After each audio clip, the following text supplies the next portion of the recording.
रावण रामायण का वह पात्र जिसने आवेश में आकर अपनी सोने की लंका को आग के हवाले करवा दिया। स्त्री भोग की इच्छा ने उसे इस कदर पागल किया कि उसने अपने कुल के साथ साथ स्वयं का भी नाश कर दिया। रावण इतिहास का सबसे बड़ा खलनायक और सबसे बड़ा पापी था।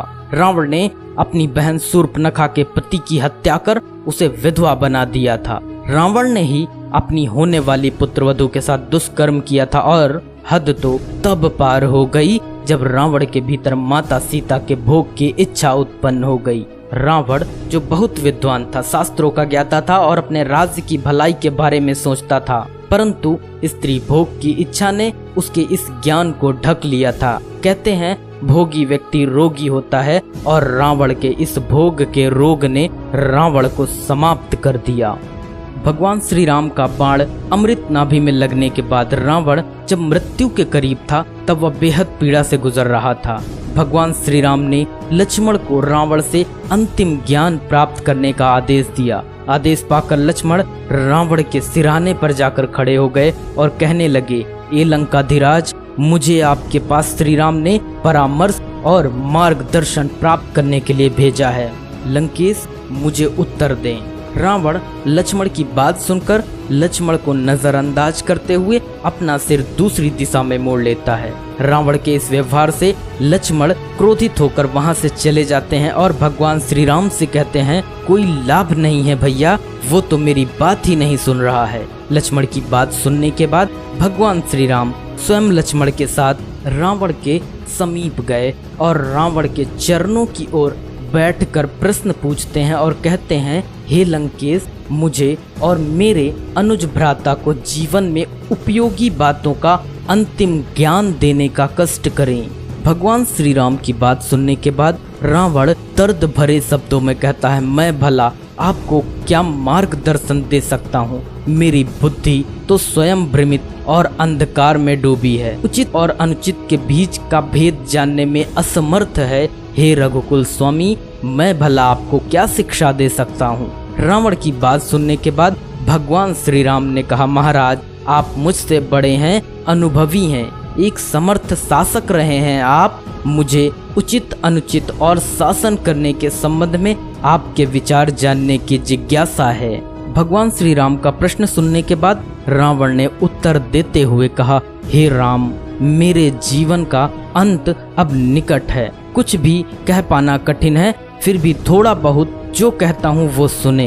हे रघुराज, कोई भी कार्य जो दया, प्रेम और परोपकार की भावना से किया जाता है वो निश्चित ही अच्छा होता है, किंतु सत्य कर्मों को हम सदैव टालते रहते हैं। अगर आप कोई सत्कर्म करना चाहते हैं तो उसमें देरी न करें, उसे तुरंत कर डालें, नहीं तो बाद में उसे पूरा करने में कठिनाई होती है। किसी अच्छे काम को टाल दोगे तो वो कभी पूरा नहीं होगा। आगे रावण ने कहा, क्रोध, घमंड और घृणा, इन्हीं से दुष्कर्मों का जन्म होता है। किसी क्षण के आवेश में आकर हम दुष्कर्म करने के लिए उतावले हो जाते हैं। जब शूर्पणखा ने सीता के विषय में बताया तो मैंने खुद को तनिक भी नहीं रोका, थोड़ा भी नहीं सोचा, बल्कि जितनी शीघ्रता से हो सका मैंने सीता को अपहरण करने का दुष्कार्य कर डाला। क्योंकि दुष्कार्यों की प्रवृत्ति होती है कि वो चिल्ला चिल्ला कर अपने पूरे होने की मांग करते हैं, किंतु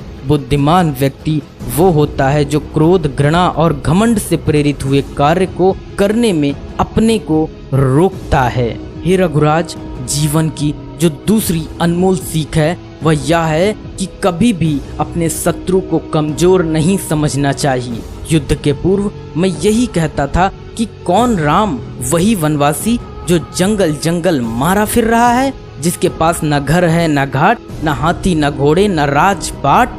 वो तुच्छ मनुष्य दशानन का सामना करेगा। दशानन जो इंद्र का सिंहासन जीत चुका है, जिसने 9 ग्रहों को बंदी बनाकर अपने चरणों के नीचे रखा है, ऐसे महाअसुर से वो साधारण मानव टकराएगा? असंभव। परंतु असंभव संभव में बदल गया, क्योंकि मैंने शत्रु को कमजोर समझने की भूल की। तिनके को तीर बनने में समय नहीं लगता, इसलिए आपका शत्रु कितना भी छोटा हो उसे कमजोर समझने की भूल मत करना। आगे रावण ने कहा, मेरे जीवन की जो अंतिम सीख है कि अपने राज हमेशा राज रखना, क्योंकि अगर तुम अपने राज को अपने भीतर नहीं समेट पाए तो सामने वाले से तुम कैसे उम्मीद कर सकते हो कि वह तुम्हारे राज को अपने भीतर समेट कर रखेगा। मैंने जीवन में यही भूल की, मैं अपनी अमृत नाभि का राज अपने भीतर समेट कर न रख सका, जिसके परिणाम स्वरूप मेरा यह हस्र हुआ। इसके बाद रावण ने अंतिम सांस ली और अपनी आंखें बंद कर ली। अंत में लक्ष्मण ने भगवान श्री राम से पूछा कि भैया, जब मैं रावण के पास अकेला आया था तो उसने मुझसे मुंह क्यों फेर लिया था? तो भगवान श्री राम ने कहा, ज्ञान हमेशा चरणों में बैठकर शरणागत होकर प्राप्त किया जा सकता है, किसी के सिर पर खड़े होकर ज्ञान नहीं प्राप्त किया जा सकता। बेहद तसल्ली के साथ रावण की तीनों शिक्षाओं को सुनने के लिए आपका बहुत बहुत धन्यवाद। नमस्कार।